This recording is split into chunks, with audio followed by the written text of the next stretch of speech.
Fight of the night was Lando versus Bobby Green. Performance of the night, Vincent Luque and Jennifer Maia. They all won $50,000. Congratulations to them. What's up, man? How did you rate Derek Brunson's performance? How did what? How did you rate Derek Brunson's performance? Yeah, no, he looked awesome tonight, man. Listen, he came in against a young, up-and-coming savage that wanted to be, the youngest champion ever, and he did what he needed to do tonight. It looked good. Do you think he's underrated by a lot of people? Do I think he's what? Underrated? Yeah. Listen, he's had some ups and downs in his career, and, tonight he came in prepared and fought the way that he needed to fight and did what he needed to do. He's in great shape, kept the pressure on him, used his experience, and I believe used his wrestling the way he used to use his wrestling, when he first came into the UFC. You're used to last-minute changes, but Kevin Holland and Giles that fell through at the last second. What exactly happened? Yeah, he fainted.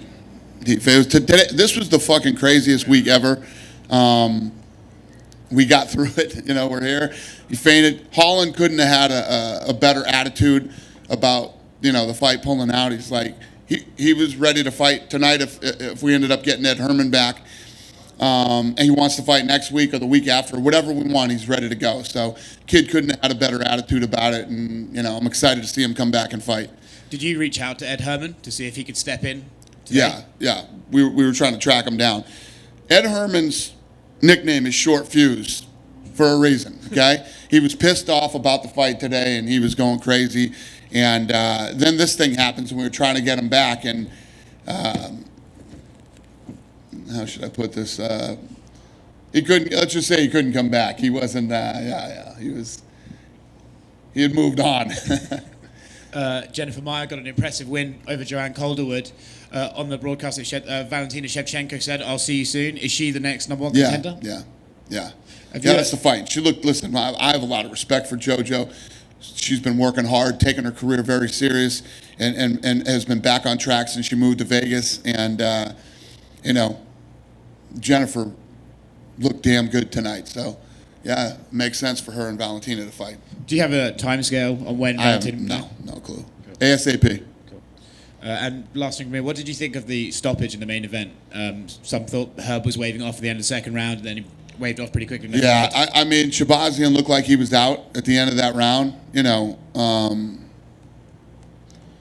think that the doctor could have stopped. First of all, the doctor's obviously inexperienced. I don't know anything about the doctor, but I haven't seen him before. You got Brunson, who ends that round strong. Many could argue that fight could have been stopped right there at the end of the round. Sure, the ref thought the guy would have time to go back. What you don't do is talk to the guy for fucking 10 minutes while he's hurt. You know what I mean? Either stop the fight or let him continue, but go.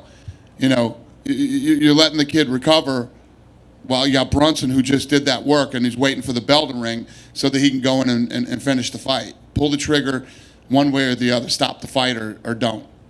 Cheers, man. What did you think of Shahbazyan? Were you disappointed in how he fought? Kev, you got to take that off to talk to me. What did you think of Shahbazyan? Were you disappointed by how he fought? No, I wasn't disappointed. He's going in against. Listen, everybody knew, no matter what the odds said, he's going in against an experienced fucking guy. I mean, you're going to, Brunson's fought everybody. Shahbazyan hasn't fought everybody. And this is where you find out where a guy's at tonight. You put him in against a guy like Derek Brunson. What was your take? I mean, it seemed like, he's had 9 knockouts in the first round. It didn't seem like he was hurting Brunson at all. I mean, I know he's going to the body a lot. You have to ask Brunson that one. I would disagree with you. I think Brunson got hit with some good shots tonight, and I think Brunson was in shape. He was definitely in shape tonight, wrestled a lot, and he ate some big fucking shots in that first round.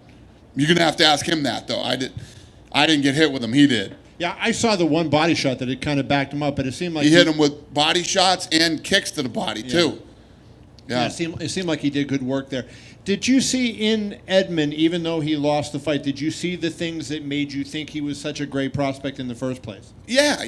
I think the kid is good. Listen, I'm taking anything away from Brunson, but he looked like he gassed out in that second round.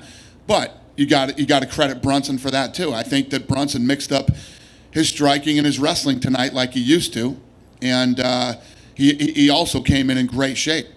You know, he definitely came in better shape than Shahbazyan did.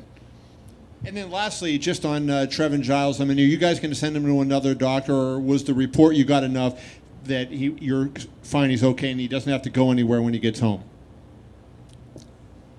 Say it again. Trevin Giles. Are you going to send him to another doctor? In Houston when he gets home. I don't know. Listen, our crew takes such good care of these guys. They'll know where he's at and what's going on. You know, I think that the doctors tonight think that his anxiety went through the roof and he fainted. You know, that was one of those fights tonight that I picked to be, if you don't know, now you know fights. And there's a lot of pressure and who knows what he was dealing with, and he fainted. We had 2 faintings tonight. It's crazy. So, Dana. You done, Kev? Who else fainted? Jojo, after the fight. Yeah. Did Kevin Holland get his any win bonus or something? Because So these guys that didn't fight tonight, they got paid some money, and we're trying to turn these guys around. I think Holland's going to fight next week. So they got paid some money, and then they didn't get their show money, though. and what do you do with Vicente Luque? He was obviously ranked, but he fought a guy that wasn't ranked, and then he wins. Then he calls out Nate Diaz, who's right underneath him in the rankings. His 2 teammates are supposed to fight for a title next. So what do you do with him moving forward? With Luque? Yeah. I don't know. I don't know. You know, we gotta. Fights happen. We'll have a matchmaking meeting next week and sit down and walk through. What's next and what's next for Brunson too. And then unrelated to this fight, I think Connor responded to you on Twitter. He said, I accept in Tagalog, which is what Filipinos speak. He's obviously under the same management firm as Manny Pacquiao, which led to a lot of rumors circulating. So is there anything happening there? Who Connor. called him out? Connor tweeted, I accept in a Filipino language. He's under the same management team as Manny Pacquiao, which started a lot of rumors. I don't care about any of that shit. Hey, Dana. Hey, buddy. From a business standpoint, how did things go in Abu Dhabi? Oh, it was incredible. Abu Dhabi was successful in every way that you can call an event successful. And what was the transition like coming back to here? I know August is a huge month for you. I think this is one of the busiest months ever with events. What's that going to be like transitioning from Abu Dhabi to, I think, 9 events here at the Apex? Other than sleep for a few days was a mess. Everything's good. I mean, it was an incredible experience. It was first class for everybody who was involved in the thing, and but it's good to be home too. So it's good to be home. I'm excited to be back, and I'm excited about the Contender Series.